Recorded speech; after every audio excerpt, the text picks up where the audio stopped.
بسم اللہ الرحمن الرحیم۔ السلام علیکم۔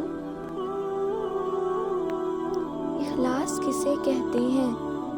جنید بغدادی کہتے تھے کہ میں نے اخلاص ایک حجام سے سیکھا۔ ایک میرے استاد نے کہا کہ تمہارے بال بہت بڑھ گئے ہیں، اب کٹوا کے آنا۔ پیسے کوئی نہیں پاس میں حجام کی دکان کے پاس پہنچے تو وہ گاہک کے بال کاٹ رہا تھا۔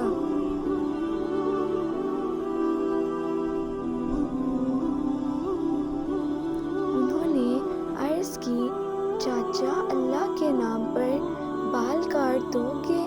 یہ سنتے ہی حجام نے گاہک کو سائڈ پر کیا اور کہنے لگا، پیسوں کے لیے تو روز کاٹتا ہوں، اللہ کے لیے آج کوئی آیا ہے۔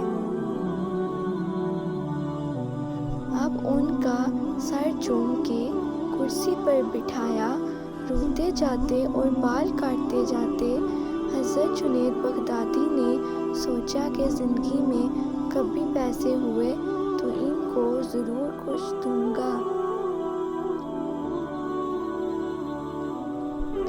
عرصہ گزر گیا، یہ بڑے صوفی بزرگ بن گئے۔